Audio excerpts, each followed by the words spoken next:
again to Summit. It's our midweek edition of the program, and we are real glad to be with you today. Today we'll be talking education, and it has to do with everything all of us are familiar with. But before I introduce the topic, Banji is also right here. My name is Jumoke Michaels. I don't think I've mentioned my name. I am Jumoke Michaels. You're welcome. I thought we were also going to add your age too. The ageless Jumoke. I'm also glad to be here. It's our midweek edition, just like Jumoke said. We are discussing a very, very crucial issue. We are discussing education, education and education and education because of its importance. My name is Banji Busari. I'm glad to be here. A few weeks back, the federal government announced plans to create guidelines to address the 18-year age limit for university admissions from year 2025 or October 2024, between October 2024 and year 2025. And there have been several reactions to that announcement. And of course, issues have been unfolding after that announcement. So we'll be talking about that this morning, and we have someone who is very apt to talk this issue with us. He's the leader, Nigerian Teachers Community, Dr. Peter Ogudoro. You're welcome, sir. It's my pleasure to join you. To have you after a long time. That's true. You're welcome. Yeah. We call him when issues require competence and expertise at that level. Yes. So it's our joy to have you back. It's my pleasure. Jumoke has actually introduced the topic. We're looking at the minimum age as admission age into tertiary institutions. You and I are aware of the controversy the issue has generated since it broke. The JAMB at its last summit with the Vice Chancellor's Minister of Education broke that news. And it was met with serious resistance, even from the main critical stakeholders. Now, but what to start with, help us understand where we are coming from and how we actually arrived there. We used to know of 6334 long ago, but this one is talking about another policy entirely. That's maybe 41034 or so, that would ensure that the child finishes secondary school at exactly 18. Now, help us understand why these intricacies are becoming too much for an ordinary Nigerian. Yeah, well, we are still running the 6334 system. What has happened is that when we refused as a country to fund education and recognize it as a public good, I mean, as a government funding education, and then carried about 50% of that responsibility and gave it to the private sector. That's when we started failing to recognize that there's a 6334 system in place, and certain ages have to be respected in terms of when you start and when you finish. So as we speak, if you go to public schools, you won't have any reason to worry about what the minister has said, because the average child in a public school is at the level that child is supposed to be. Because by our national policy on education, preschool is the place you get to at the age of 5. You spend about a year there, then you start primary 1 at the age of 6. And then you spend 6 years in primary school. That takes you to age 12. And by the time you are hitting secondary school, you're starting at 12, and you spend 3 years at the junior secondary school level. That takes you to 15 years. And then you spend 3 years at senior secondary school level. That takes you to 18 years. That's what the national policy on education prescribes. And it wasn't this minister who just left office that prescribed that. But when he came in being a lawyer, he tried to execute the law. Enforce it. Enforce the law, really. So that's what happened. So I hear a lot about people thinking it was the minister that came up with the idea. Minister had nothing to do with it. It is the truth of the matter. It has always been. Some even thought his sack may be linked to that controversy or the new policy. Yeah, so it may not be possible, but again, you know how politics works. Sometimes somebody has to play the scapegoat for others to carry on and enjoy government. You get what I mean? It's good to know that this thing is already. Yeah, it has always. Yeah, it has always. Policy. Yeah, it has always been there. I remember that I didn't start primary school really. Yeah. until I was 6. Sure. And it wasn't even a public school, it's a private school. So at what time do you think we deviated? Now having children, fast. Finishing at the age of 14. 13 is finishing secondary school now. Yeah, so what happened was that when private schools came into the picture, they permitted parents to modify the system. And Parents modify yes, because parents made demands and said, private school system costs a lot of money to experience, and they don't want to pay school fees for all the levels. So instead of spending 6 years in primary school, many parents are letting their children spend only 4 years. Yes. So that cost of 2 years are making many children finish at the age of 16. It has nothing to do with the policy on education.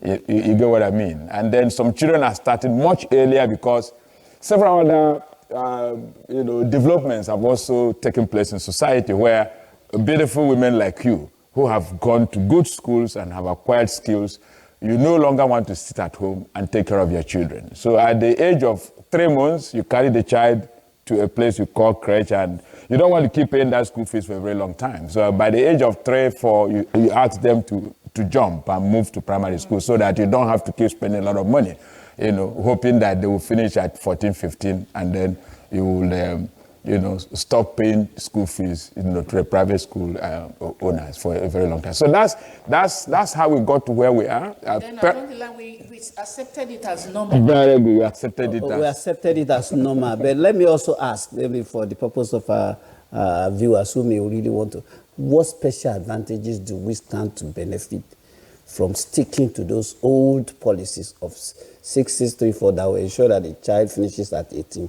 Are there special benefits? Why is government actually enforcing it now?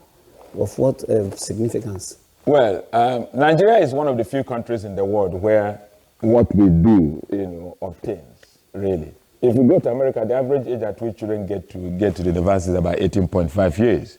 If you go to the United Kingdom, where I studied, education, the average age at which you get to university is about the age of 19. If you go to Finland, it's similar. The age at which Finland, as we speak, has the best education system in the entire world, both primary and secondary school levels. The age at which you get to secondary school, really, at which you finish secondary school is about the age of 18. And as a matter of fact, they don't even transit to university immediately. For the average teenager in Finland, as he finishes secondary school, the next port of call is not university, it's military school. So virtually every teenage boy has to go to military school before you can start thinking about university. So in virtually everywhere in Europe you go to, you don't find people starting university education before they're age 18. And in North America, it's similar. So, but I have explained to you where we are coming from. We are poor. There was the place of maturity in actually staying to that age before Guinea. So these countries have mentioned that the places where most of the researchers that prescribe the age at which we should start school at the various levels have been done.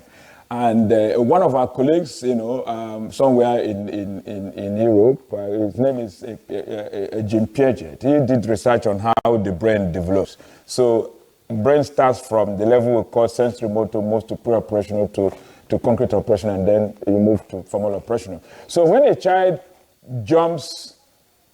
moves from sensory motor and jumps to a level that requires a higher capacity to understand how the world works, you are putting that child through too much, pressure, and the brain is not mature to be able to handle that. And you have to understand how your brain is structured. Your brain is not created to only consume physics, biology, and chemistry. There's a part of your brain that is called amygdala. It helps you to understand your environment in terms of relationship. So you acquire relational skills, as you develop that brain well.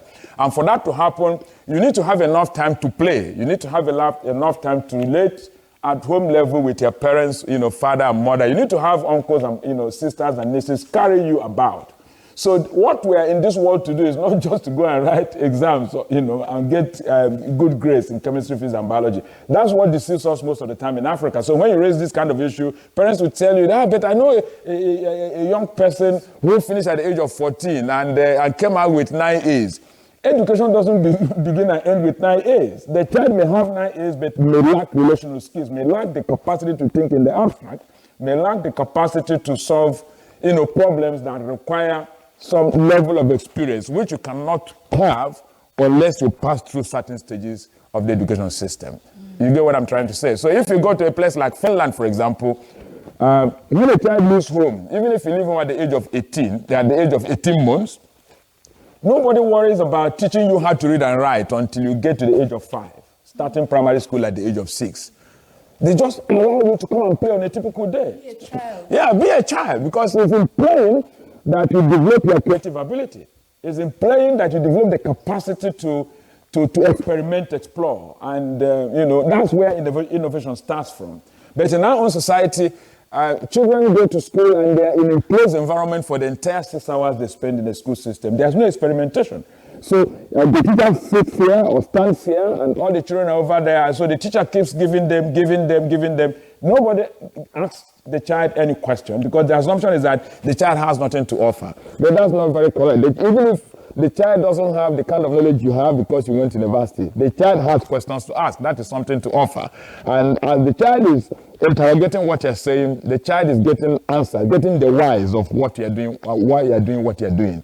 In Africa, most of the time, most of our children who finish well, in school, finishing well in terms of finishing with a first class with high 2-1 or finishing with 9 A's, go and ask them questions about those subjects where they have made distinctions. They have no idea regarding why those things are the way they are. The people who rule the world, who make the difference in the world, are the people who know why they are doing what they are doing. But I'd like you to explain even those societies that you have cited as those who put the admission age to 18 and over. We have cases of flexibility, particularly for gifted children. Those who excel beyond their normal, who learn faster than their normal peers. The case of Imafidon, you are aware. Imafidon at 20 got a master's degree in Europe. And the family is regarded as one of the brightest brains of Europe. So where's the place of flexibility in this new system? That's why some of the stakeholders are kicking against the policy. So how do you help us explain this? Well, I don't want to go into the politics of the name you just mentioned, because some of those claims have actually been debunked. But there's a particular case is cited. Yeah, so I don't want us to discuss this on TV so that I'm not a politician. I don't like to discuss such matters. So some of those claims have been debunked, really. But let's not move into that on this particular show. The truth we know is that the issue of exceptional ability, exceptional child of, with wonderful talents, better than his peers, most of those things are exaggerated. The reason why a child generally tends to do better than his peers is not necessarily because his IQ is higher. Most of the time, it has to do with resources available to him as a result of the kind of parents he has. So people at your level, you have got the money, you have got the education to provide resources that enable your child to consistently do better than his or her peers in the classroom. It doesn't make that child more intelligent than those children who are even at the bottom of the class. So a lot of the times, what we assume is that if a child is consistently taking first position, then he's of exceptional ability. That's not necessarily correct. What makes him excel is most of the time the fact that he has more resources at his disposal than the children who are not doing very well. So the people we classify as exceptional talents, most of the time, if you go and look at them, they do exist. People of very high IQ getting close to genius. People from IQ, let's say 125, going up. You are not likely to find them to more than 5 in a million in any society. Most people in society have IQ of about 100, 110. And with that, nobody should consider you as an exceptional person.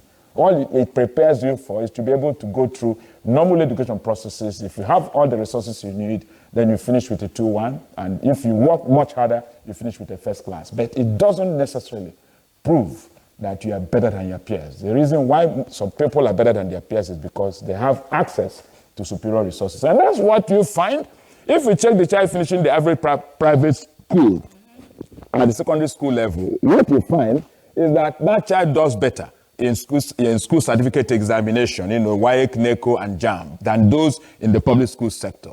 But it does not necessarily mean that that child is more intelligent than the children in the public school system. If you give all of them the same level of resources and provide them, level playing ground, you will see the children in public schools beating them. As a researcher in the industry, I have experienced this consistently. As far back as when I was finishing my undergraduate program, I did research on that. I actually, because I conducted the test myself, I put the those in public school system and private school system together. And what I found was that the person who was at the top was a girl at Bolade Grammar School in Lagos. It's a public school where you have probably up to 2,000, 3,000 students. So most of those assumptions we make because we are using grade to judge intelligence. It's grade. Grade is not the only way through which your IQ manifests. I know, but the government continues to do these things because my younger brother, as far back as 1980 something, they took them from different schools. They called them intelligent children. But they even created a school for them in Abuja at that time. Yeah. School for the gifted. School for the gifted from different schools and all. They brought them together. Eventually, they came to King's College. Yeah. So government keeps doing this kind of thing. Yeah, but the reason why those things happen is because most of the people running your public school system are ignorant people who have no idea what education means. Even this minister we are discussing, who is asking us to, insist on 18 years, which I don't necessarily object to. What does he know about education? He's a lawyer. He's a professor of law. Even the person who has taken over from him, what's that person's background? I think he was drafted from Ministry of Health into education. Because the people giving them the job, they themselves don't know what education means. They think anybody who is a professor is an educationist. That's not correct. That if you're a professor in the university, you are an academic, you are not an educationist if you didn't study education. Only a few of us, who went to school, we did the undergraduate program, we studied education, learning how to teach, learning how to design curriculum. You're moving from there. You do masters in it, you do PhD in education. Other people go to school to study geography, law, medicine. But when you find everybody in the university system, you just assume that because they are professors, they are all educationalists. No. What makes you an educationalist is not the fact that you're a professor. What makes you an educationalist is that you have had the opportunity to go through a course of instruction that enables you to understand what it takes to create an enabling environment where children can thrive and learn and, of course, acquire the capacity they need to be able to make full adequate contribution to the development of society. Not everybody has that capacity. So we keep making that mistake in our country. And it doesn't look like we're about to get out of that rut. The greatest resistance for this to this new policy actually came from the body of vice chancellors themselves, sure, who felt that it would bring serious, maybe adverse conditions, adverse situations to their universities and all that. The gap of 2 years, for instance, may create a vacuum in the university system and all of that, and it has ripple effects on everything. Yes. Now, personally, what do you think may be the outcome or the consequences of this new policy? No, it's not going to be implemented. You can quote me on this. Because it's not implementable. Okay? Annually, we graduate about 2 million children from secondary schools. So by 2025, 2 million children will come out of our secondary schools. The average age of those children is about 16.5 years. So if you insist that only those who are 18 are going to get into university, it means that for the next 5 years, we won't have anybody to occupy our classrooms in universities. Nobody will sit in our lecture rooms. It's not an implementable policy. Okay? I have explained that it's not unreasonable to encourage parents to wait, with their children until they're age 18 before those children get into university.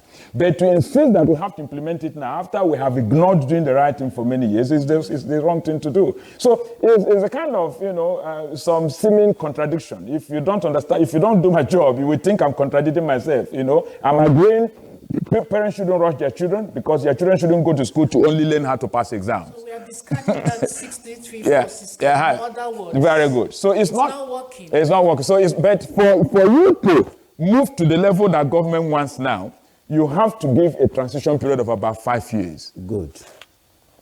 So you cannot say 5 years. You start warning parents now, okay, and start insisting that if you are not age 6, you cannot start primary school. Okay? That way, that 5 years gives you enough time to get all the people who have, gone through this poorly run system to graduate. And about the year 2030, you start insisting.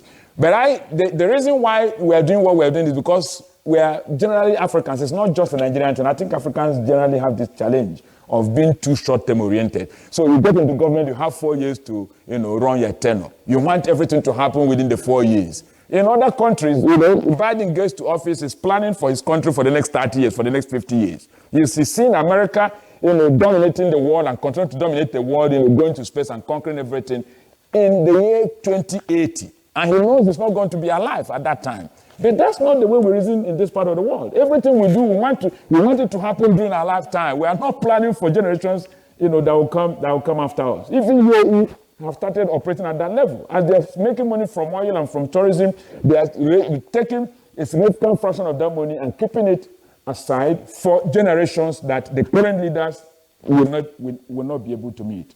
That's how to think. That's the meaning of sustainability. We have sustainability, we don't know what it means. We just write exams and pass, but we make no provisions to make those things happen for us. Some are even arguing from the point of view of the fact that at 18, would there be automatic admission for those who have had to wait for 2 years before they gain admission? You can't talk about automatic admission in Nigeria because you haven't got the capacity. Out of every 100 students who finish secondary school, you don't have capacity that can take more than 50. So it's just 1 out of every 2. Okay? So you are going to really compound the problem because I've told you, we are graduating a minimum of about 2 million every year. And we don't cater for more than about 800,000. Even the 800,000, we're overstretching our facilities. We don't really have the capacity to give good quality higher education to more than 500,000 children in our country. And we are graduating 2 million every year. So if you now start saying, let people wait, you compound your problem and then you have more terrorists, more herdsmen, and Boko Haram will be all over Lagos. For now, we hear about them only in the north. Yeah. I've been privileged to speak to some psychologists, especially some of them that lecture in the universities, and their worry really is that most of these children that come into the university, like you said, yes, their brains are not developed enough to cope yes, adequately in that school environment. Very correct. So would you say that parents are not seeing this picture of, number one, it's even lawful. We have a law, a 6334 system of education that is lawful. Yes. That at 18 is when a child should, at least the brain is developed to an extent to handle the university environment. Are parents not seeing this? Are they not willing to, just we for their children's sake? Yeah, we can't blame parents for not seeing this. I'm not aware of any course titled parenting. Even when you went to university, go and check, go and look at your transcript. There's no course there titled parenting. There's hardly anybody who went to university and studied a course called parenting. But it's a very critical aspect of human life, which the entire school system misses. So most of us, go through the school system and finish. All we do when it comes to the way to bring up children and when to send them to school with the food they are going to eat is just to do what our own parents did to us, whether those things were right or wrong. And so we keep, those of you in the media, what we call Jackal syndrome, where a journalist, covers a story, you were not there. And your editor says, why were you not? Because you don't want him to ask you why you were not there. You just borrow the story from your colleague who reports for another medium. And then you go and present. So whatever mistakes that your colleague made, you also will make it. So that's what happens in parenting. And so the parenting we do is upside down. So we can't blame parents for not knowing. We should blame government for not designing a system. I'm putting its foot. Very good. We have to blame parents for not designing an education system that creates the awareness that we don't go to school only to collect grades. That there's more to life than making money and than beating our mates in examinations. That we need relational skills. We need to be compassionate. We need to be empathetic. We need to feel for others and those kinds. So those things, you don't learn them by listening to somebody give you a lecture. The only way you learn them is by having enough time and space to relate with your mates and with your teacher, who is not under pressure to make you pass exam. Every time I go to the Scandinavian region, where I do a lot of my research, Norway, Finland, Sweden, Denmark, I don't want to come back, to Africa. I don't even want to go to Britain. I don't want to go to America. I don't want to go to Canada, really, because those people have got it right. They teach the child in his or her mother tongue, okay? And then the teachers for critical disciplines, they teach them in their mother tongue. If you're going to study medicine, you want to go to Sweden to study medicine. If you don't speak Swedish, you won't get admitted, because they have recognized that the patient you're going to meet eventually, most of them are not people who speak English that most universities in the world have used to train you. You get what I'm trying to say? So we have done a lot upside down, and we need to recognize that admitting that we don't know is not proof of foolishness. It's actually proof of humility. It's proof of wisdom, because that is the way you move society forward. The minister was right after all. Yes, he was right. He was right in saying we should run our lives and the lives of our children in such a way that we get to university at the age of 18. But he was wrong in insisting that we have to implement it now. Okay, the fallout, some of the fallout, the predicted fallout of this policy, if it has its way, you have already said it won't see the light of the day. It won't see the light of the day. Yeah. But some people are already saying what we are currently experiencing in terms of educational tourism is bad enough, where so much of the scarce foreign exchange is spent on education, seeking educational pursuit abroad. UK, US, Canada, Malaysia, even Togo, Republic of Benin here. Now, those who are denied admission in this window period, that are 2 years, that may not have the psychological strength to wait for 2 years, do you not think this will further escalate the educational tourism that's already giving us so much problem locally? Yes, the probability is that more people will seek opportunities abroad. Even if this is not an issue, what is the quality of higher education we provide in Nigeria is nothing to write home about. The average child finishing a university in Nigeria today is not globally competitive. The lecturers know. That's why they keep going on strike. They want to do a better job. Our laboratories are not equipped. We don't pay well. We don't hire the best brains. We don't have a career management system that helps these young people to understand, what they should be doing. So that is a possibility. That will increase it. But the reason why you shouldn't worry so much about that is the fact that this current foreign exchange regime won't even permit the average parent to do that. Where will you get the average Nigerian parent? Where will the average Nigerian parent get 70 million every year for 4 years to train a child abroad? So what you'll find is that they will desire to want to do that, but most of them won't be able to access it. And that the way the children and their parents will resolve that is to ask the children to go and learn what you call learn handcraft, learn how to make bead, learn how to make cake. But it's waste of time, because you don't need to go to school to learn those things anymore. All the videos are on YouTube. If you sit down and in only 3 days you will learn how to make cake. You don't need anybody to teach you that. So we still need young people to go through proper university system. Because what university helps you to acquire is the capacity to do proper thinking, is the capacity to recognize, that failure is a step towards success. And in other words, this emphasis on the minimum wage and all that is a misplaced priority. That people are saying, shouldn't government have concentrated on those issues, infrastructure, so many other things, bedeviling the quality of education. We need to deal with the problem holistically. That is important. Parents need to be educated so that they don't keep rushing their children through the school system thinking that merely passing exam is proof that you're going to become successful, because life doesn't begin and end with having the best grades in the world. So when do you think it will now start? Do you think this administration has the capacity, the willpower to actually do the right thing now from the way it has started? They are not likely to be able to implement that. I have told you, there is... No, apart from the minimum wage thing, the total overhaul of the educational system. We don't have the money for it. We are poor.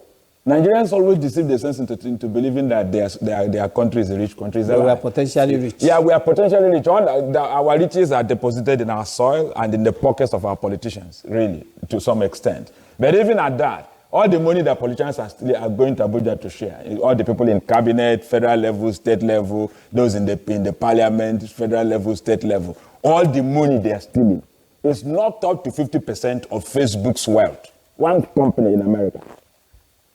Facebook, Mark Zuckerberg, who is the fourth richest person in the world today, will pay all our senators. All that money they are stealing, all the things they are cutting away, House of Reps, House of Assembly, governors, and all the money they are worrying about and gathering and sharing, Mark Zuckerberg will give it to them and will still not be poor. So what your education? We don't have the money. You are a leader of a community of teachers. Yes. Of over close to 1 million now. Yes. In what way are you influencing some of these policies?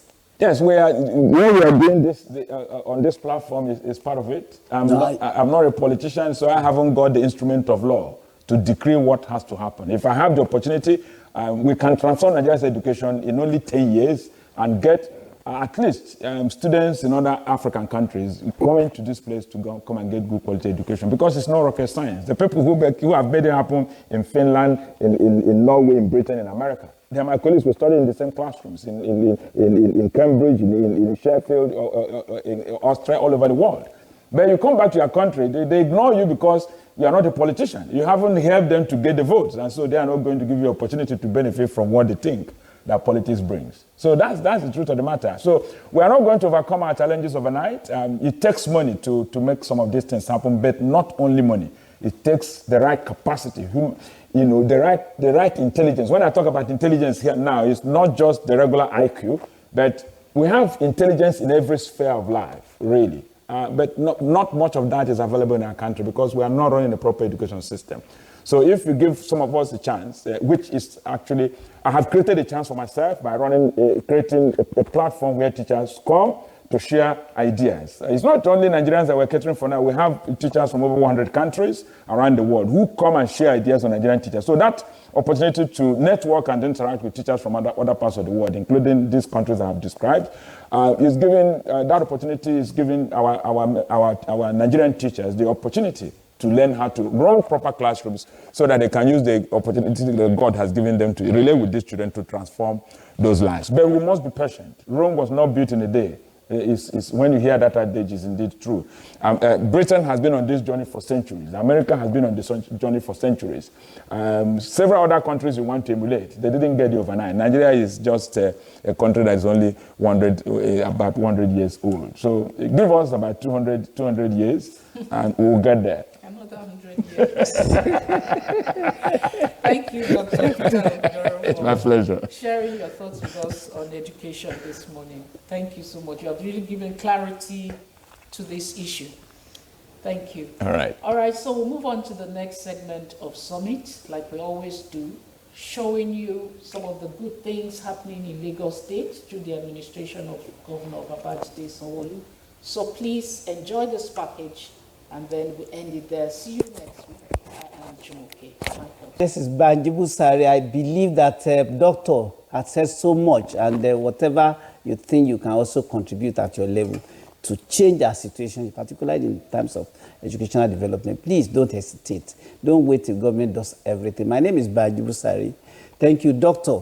We always rely on you when it comes to issues of this. Bye-bye.